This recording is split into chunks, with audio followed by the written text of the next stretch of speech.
Kejadian ini nyata dan sangat menyeramkan. Aku menuliskannya bukan untuk menjelekkan tempat manapun, bukan pula untuk menuding siapapun. Bisa jadi ini hanya kebetulan, atau mungkin hanya aku yang mengalaminya. Tapi apa yang kualami meninggalkan bekas yang tidak pernah benar-benar hilang sampai hari ini. Waktu itu aku masih gadis, umurku belum genap 20 tahun. Hidupku sederhana, dan aku belum mengenal dunia luar selain rumah, sekolah, dan pengajian. Ibuku sedang giat mencarikan tempat pondok sejenis pesantren untukku. Ia ingin aku belajar agama lebih dalam, jauh dari hiruk-pikuk kota. Katanya, supaya hidupku lebih terarah dan hatiku lebih tenang. Suatu hari sepupuku, sebut saja T, datang ke rumah. Ia laki-laki, usianya sedikit lebih tua dariku dan dikenal sebagai orang yang cukup bergaul. T mengatakan ia mengenal sebuah pondok di daerah Tasikmalaya. Desanya agak terpencil, tapi katanya ramai dan religius. Tanpa banyak pertimbangan, ibuku langsung tertarik. Tidak ada survei, tidak ada pertanyaan panjang, hanya rasa percaya karena yang merekomendasikan adalah keluarga sendiri. Beberapa hari kemudian kami berangkat. Aku, ibuku, sepupuku T, dan adiknya MS. Perjalanan terasa biasa saja. Jalan berkelok, udara dingin pegunungan, dan hamparan sawah yang tampak tenang. Tapi entah kenapa, sejak pertama kali memasuki wilayah desa itu, dadaku terasa agak sesak. Seperti ada sesuatu yang tidak ramah menyambut kedatanganku. Kami disambut hangat oleh pengasuh pondok, Pak Yai, dan beberapa warga. Senyum mereka tulus, ramah, tidak ada yang aneh. Setelah dijamu makan, kami diantar ke tempat tidur.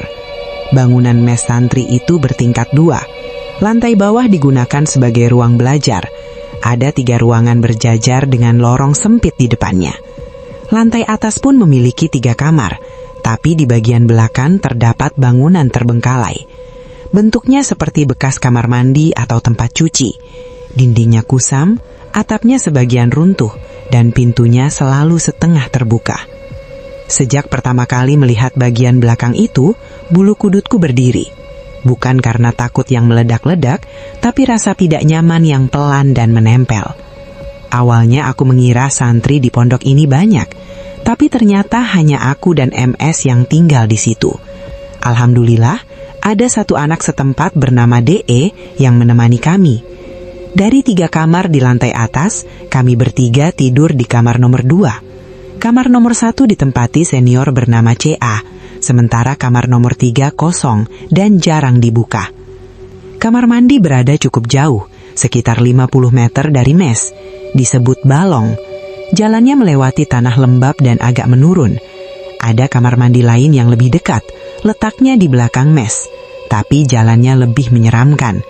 Di dekatnya ada pohon besar, semak belukar, dan rumput tinggi. Airnya berasal dari mata air alami, sangat jernih, jauh lebih bersih dibanding balong. Hari pertama berlalu normal, kami tidur tanpa gangguan. Tapi keesokan paginya, MS bercerita dengan wajah pucat.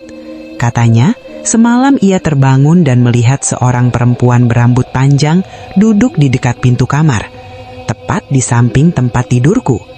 Aku memang tidur dekat pintu. Aku merinding mendengarnya, tapi mencoba berpikir logis. Kami sepakat untuk mengabaikannya. Mungkin hanya mimpi setengah sadar. Kami tidak merasa diganggu secara langsung. Karena kebutuhan dan mungkin karena keras kepala, kami diam-diam tetap pergi ke kidul. Beberapa hari kemudian, aku menemani seorang teman mengaji dan menginap di rumah orang paling kaya di kampung itu. Rumahnya besar dan mewah, kontras dengan rumah-rumah lain di sekitarnya, tapi hanya dihuni oleh seorang ibu tua yang tinggal sendirian. Anak-anaknya merantau jauh dan jarang pulang. Malam itu kami tidur di depan kamar ibu tua itu. Udara terasa berat. Dalam tidur, aku bermimpi dililit ular hitam besar. Tubuhku tidak bisa bergerak. Ular itu melilit perlahan, dingin, dan menekan nafasku. Aku terbangun dengan tubuh panas dan kepala pusing. Keesokan harinya aku demam. Pak Yai menolongku, tapi aku tidak menceritakan mimpi itu. 2 hari kemudian, MS jatuh sakit. Aku terpaksa pergi sendiri mengambil nasi ke kidul. Saat melewati area balong, aku mendengar suara seperti mesin gergaji elektrik.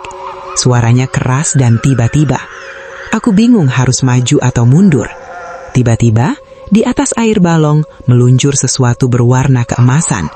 Panjang, lurus, dan cepat. Ia melewati sela-sela kakiku. Aku tidak sempat berpikir, aku berlari.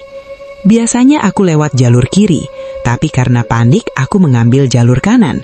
Baru setelah beberapa meter, aku sadar aku berada di tengah pemakaman tua. Pohon bambu mengelilinginya, tinggi dan rapat. Angin berdesir seperti bisikan. Aku berlari sekuat tenaga, sampai akhirnya bertemu rumah warga. Sejak hari itu, mimpi tentang ular datang terus selama 3 malam berturut-turut. Pada hari ketiga, siangnya aku mandi di mata air bawah sendirian. MS malas ikut. Airnya dingin dan menenangkan. Tiba-tiba, daun dan batang kayu jatuh menimpaku.